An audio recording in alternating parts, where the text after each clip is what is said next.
Welcome back to my YouTube channel Rathore academy में। आज की इस वीडियो में लेकर आए हैं जनरल नॉलेज के मोस्ट इंपॉर्टेंट क्वेश्चन जो आपकी आगामी सभी परीक्षाओं के लिए हेल्पफुल होने वाले हैं।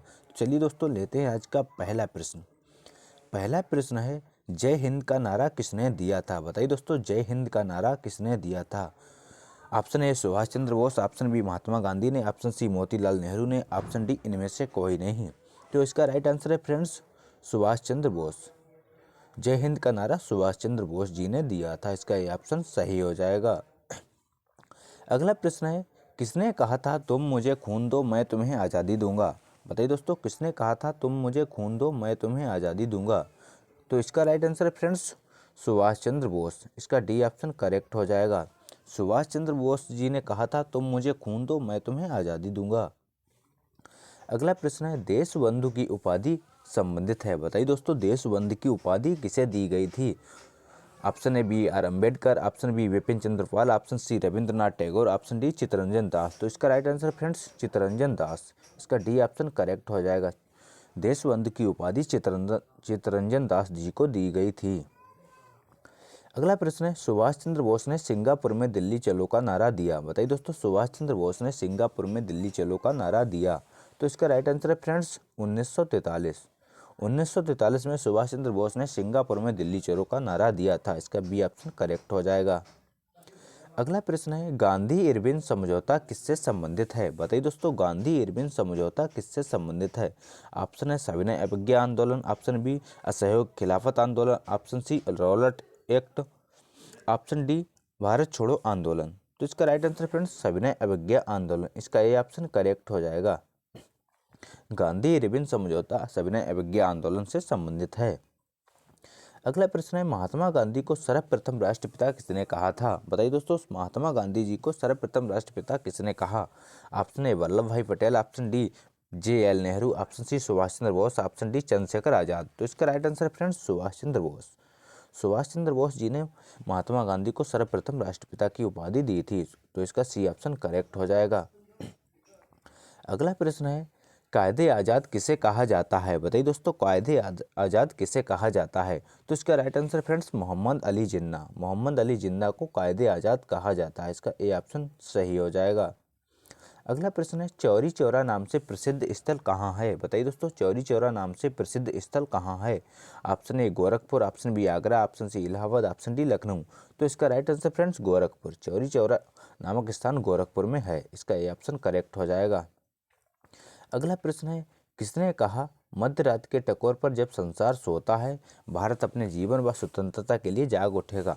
तो इसका right answer friends Jawaharlal Nehru. Jawaharlal Nehru ji ने कहा था। इसका ये ऑप्शन करेक्ट हो जाएगा।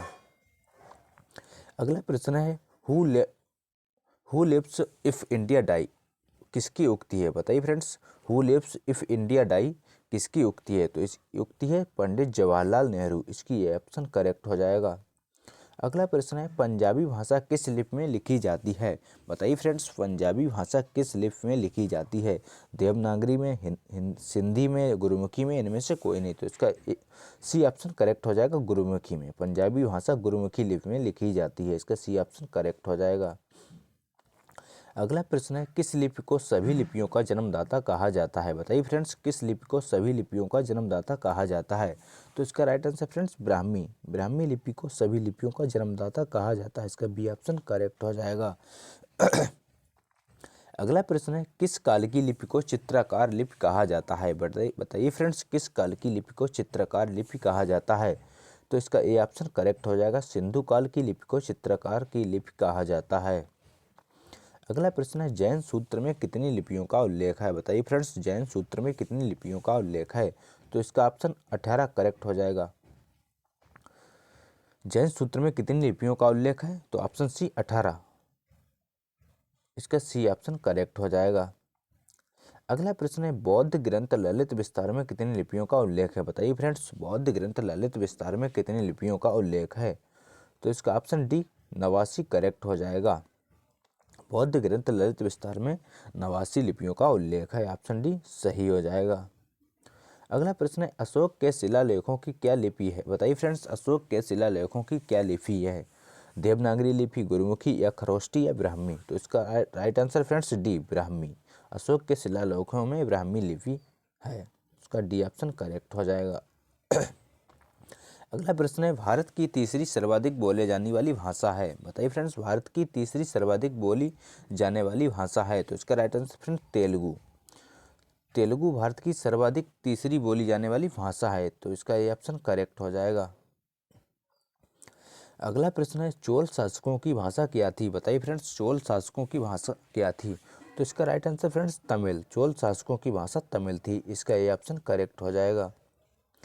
अगला प्रश्न है, हिंदी भाषा भारतीयों का प्रतिशत लगभग कितना है। बताइए फ्रेंड्स, हिंदी बोलने वाले भारतीयों का प्रतिशत लगभग कितना है, तो इसका राइट आंसर फ्रेंड्स बी 40%, यानी कि भारत में 40% लगभग हिंदी भाषा बोली जाती है, इसका बी ऑप्शन करेक्ट हो जाएगा।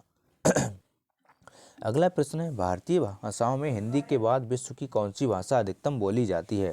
बताइए फ्रेंड्स, भारतीय भाषाओं में हिंदी के बाद विश्व की कौन सी भाषा अधिकतम बोली जाती है, तो इसका राइट आंसर फ्रेंड्स बांग्ला, इसका डी ऑप्शन करेक्ट हो जाएगा। बढ़ते हैं अगले प्रश्न की ओर। अगला प्रश्न है, गोवा की स्वीकृत राजभाषा है। बताइए फ्रेंड्स, गोवा की स्वीकृत राजभाषा है। Option A Konkani, option B Gujarati, option C Marathi, option D पुर्तगाली, तो इसका right answer friends Konkani. Goa की स्वीकृत राजभाषा कोंकणी है, इसका ये ऑप्शन करेक्ट हो जाएगा। अगला प्रश्न है, कौन सी भाषा देवभाषा है। बताइए फ्रेंड्स, कौन सी भाषा देवभाषा है। ए ऑप्शन हिंदी, बी खड़ी बोली, सी संस्कृत, डी पाली, तो इसका right answer friends Sanskrit. Sanskrit भाषा को देवभाषा कहा जाता है, इसका सी ऑप्शन करेक्ट हो जाएगा।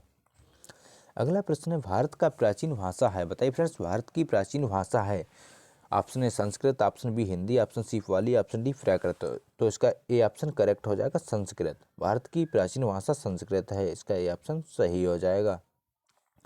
अगला प्रश्न है, निम्नलिखित में से किस देश में अधिकतम संख्या में भाषाएं बोली जाती हैं। बताइए फ्रेंड्स, निम्नलिखित में से किस देश में अधिकतम संख्या में भाषाएं बोली जाती हैं, तो इसका right answer friends Bharat. Bharat में अधिकतम संख्या में भाषा बोली जाती है, इसका डी ऑप्शन करेक्ट हो जाएगा।